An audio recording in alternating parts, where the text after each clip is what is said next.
All right, let me ask you a question. What was the real cost of the last front desk, MA, physician, etc., who quit in your office? Obviously, we all know it's not just the cost of marketing or hiring a new person, but it's the weeks or months of covering for somebody else's duty, or not those things not happening and getting done correctly, or patients not being seen. Today, we're going to talk all about hiring for attitude, hiring tips that allow people to stick in the job, and things that we've done in our own company, as well as things that I've experienced in my life in corporate healthcare. So it's interesting. So author of a book called Hiring for Attitude shows that 89% of hiring failures are actually due to issues with attitude or culture fit, and not an actual issue with a lack of skill, right? A lot of the things that we're hiring people to do can be taught, can be checklist, etc. But it's the culture fit or the attitude fit that causes kind of the demise or loss of those staff members. So today we're going to talk about some strategies when you're hiring folks, keeping folks, all the things to help stabilize in this economy where it feels like it's harder and harder to identify people that are going to come to work every day, excited to be there. And we're even having this problem again in the hospitals, right? Our phlebotomy staff especially are struggle. We see a lot of that turnover. And so how do we really truly identify the right people? And so that is going to be our strategy for today. All right, so let's talk about the first strategy that I think is really heavily overlooked, and things that are done well, I think, in corporations where they put a focus to this.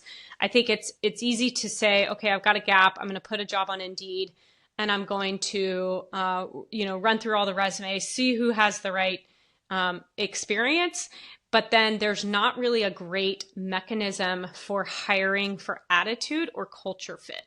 And so I think the strategy here is to not overlook this, right? Hiring for attitude and training for skill can actually be very doable in many of the front desk, MA, many different roles that you have. Obviously, if you're hiring for a physician, they need to have a medical degree. But for the most part, I think we overlook the ability to have the right attitude in selecting somebody. We all know that you can teach a friendly, motivated person how to use your phone system, your EHR, what tasks they need to do, but it's very hard to teach somebody who's maybe technically very skilled, but is a cynical person, very negative, how to be empathetic and a good team player. And so your hiring process really should be focused on identifying the key attitudes or culture fit that you need in order for this person to be good, and then have a really solid training program to catch anybody up if they don't know the EHR, if they don't know your subspecialty, but they've worked in that type of room or type of practice before. I think we've got to start thinking about the technical skills as the only part of the hiring process, and instead start using behavioral questions that reveal candidates' true nature. So for example, tell me about a time you had to deal with a frustrated or angry patient. What was the situation and how did you handle it? Another example is describe a time that you made a mistake at work. What was it? And then did you do to correct it? Or how did you respond to feedback about that? Again, you're looking for that humble approach, right? That they can admit that they made a mistake, that they respected the person who caught the mistake, and that they addressed it. And that's not this negative or defensive response. I think making sure that they can come up. We all know that we've all made mistakes. I think, a red flag is somebody who doesn't actually admit that they've ever made a mistake, or they've never had an experience around that.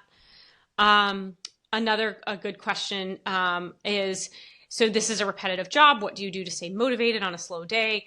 Again, is you're trying to search for, are they going to identify extra things that need to be done so that they're pitching in on maybe somebody else's to-do list that's beyond their max capacity. There are some great books that are out there. Top Grading is one of them. No Ego is another really good book. Again, all of these, you could probably even, if you don't have time to read, do a chat GPT or AI summary and come out with, what are the things that we can do to apply, and then get some interview questions from those strategies, similar to the ones I just mentioned, to help you kind of dive into some of those needs. I think another thing to do is to really understand, okay, what are the soft culture things that you need this individual to be good at, right? Do they need to be independent? Do they need to be hardworking? Do they need to be detail oriented? Do they need to be patient facing and empathetic? And so that you can get answers or identify skill sets around those soft skills to ask questions focusing on that versus, just the technical side of things. I think technical side is good in some positions, and it's certainly, you don't want to completely negate all of that, but then making sure that you're covering the soft skills, I think, is really important. The other thing is using a structured hiring process, not a gut feeling. And I'm really bad at this. And I've spent a lot of time really having to focus on what are those criteria that I absolutely need somebody to do. So there's a book called The A Method for Hiring by Jeff Smart and Randy Street, which outlines basically this 4-step process that has a really good way of identifying those A players. So again, the core idea here is to replace informal chit chats with this very structured, repeatable process for hiring. And so those 4 steps are having a scorecard. So before you even create a job description, create a scorecard that defines what success looks like. So what are the outcomes that this person must achieve? So for example, hiring a front desk, they must achieve 95% copay collection or maintain a wait time of less than X minutes. And then you actively seek out candidates and ask for employees for referrals. Obviously, you're looking for people with experience in other high-touch service industries. And then you use a series of structured interviews to basically do some quick screening and then a longer in-depth interview. And a key tip here is that quick screening call can be actually something that you can do async. So when I say async, I mean it's not a live call, especially if you have a small team. You can use what's called video ask, which we use on our own team to do some of those quick screening calls to see how did they show up? Did they get on camera? How were they dressed? Especially if this is like a patient-facing role. And then you can narrow it down and do a second, longer, in-depth interview. It just takes the amount of interviews that you have to do and boils it down. So, right, you get 150 applications and resumes. Maybe you do some screening questions that can be automated in Indeed, and then you can send them the link for the video questions. They answer those screening questions, and then you do a longer in-depth interview with 1 or 2 people. And then that can be focused on career history, past performance, and maybe some of those soft skills that we talked about. Obviously, if you do need that individual to involve other team members, you can do that after that. And then again, once you've found the right person, obviously you want to make sure that you are also sharing what this role looks like, that you're selling them on why your practice is great, but also what your culture and expectations are, and allowing them, even, depending on the role, an opportunity to come and shadow, especially if you have a lot of first-year turnover, so employees who come to the position and then they quit within that first year, having the individual come and shadow in the role, and so that they can see what the office looks like and see what it feels, the good, the bad, the ugly, all the things. And you can even be upfront with them and share, what are some of the challenges that they may walk into and that we're working to improve and how they're going to be part of that process. But especially for front desk positions where you may be hiring somebody who's not spent a lot of time in that type of field or in that role before, that may just give them an idea of, are they in the right place? So that you don't hire somebody, train them, and then they leave within 6 months. All right, strategy number 3. So build a culture of retention from day one. So obviously retention isn't something that you think about when someone is about to quit. It starts really on their first day. And it's really, really important that we recognize what those things are, right? So a May 2025 MGMA poll found that the top 2 drivers of front desk retention, higher pay, shocking, and engagement. And so you need a strategy around both. Obviously, pay is what pay is in terms of what you can afford, in terms of, being in line with kind of what other people are paying for this role in the market. But then engagement and training, I think, is something that we overlook, right? So what are the expectations that we have for this role? How are we going to help them be successful?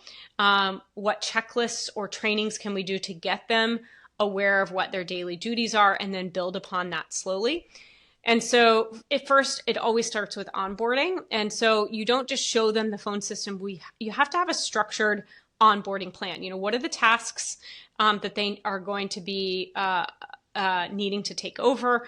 What is the time for them to take over? How much of that is they're going to be shadowing somebody versus they're going to be owning that? And, have you assigned them a buddy or a mentor? How do you have regular check-ins with the right managers to make them feel part of the team, make them feel like they are doing a good job and that they have the resources to do a good job? Another thing that I think is hard is a career ladder. And the size of the practice is always going to matter on this because staff invariably, just like all of us, want to have a career path. They want to have a way to increase income. They want to have a way to increase responsibility. And so you do want to be able to create a career ladder. And so even in a small practice, things like front desk 1, front desk 2, lead patient coordinator, tying patient or pay increases to these, adding new skills and responsibility can be part of that ladder. And again, it doesn't need to be these massive leaps, meaning you don't go from front desk to office manager in a lot of cases. In some cases, depending on the size of the practice, but you just want to make sure that you have something to be able to share and offer with them. That just makes your practice more attractive. The other thing is huddles. Big fan of even just a brief 10-minute standing meeting every morning to review, schedule, celebrate some wins, right? Identify potential issues for the day. And then obviously identify those things that would be talked about in a larger weekly meeting or monthly meeting, depending on how urgent it is. So again, these things all build engagement. They all build a culture of, you want them to succeed. Granted, I know all of this takes time.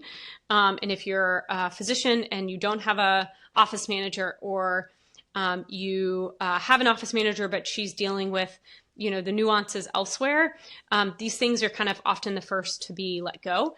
And I'm telling you, these things need to have the time carved out because, again, it's just a cycle, right? So if you have more turnover, you're hiring more, you're having to put ads out, you're having to cover people's work. And so it impacts the practice long term. So highly recommend really kind of thinking through, what does hiring look like today in your practice? How do you onboard people? What's the culture you've set? And how do you continue to make these folks feel part of the team and have increasing responsibility and career ladders? So to recap, strategies to find and keep great front desk staff, but could be applied to other roles, is really making sure that you're evaluating for attitude, even if you have to train for the skill, right? So you'll want to develop a structured hiring process. There's some great books that are out there. I mentioned a few today. Again, use AI for this. You do not have to create this from scratch. Use AI to come up with some good questions that you can ask. And again, utilizing that async technology to help decrease like true live interviews. Again, to weed out the people that weren't going to be the right fit anyway.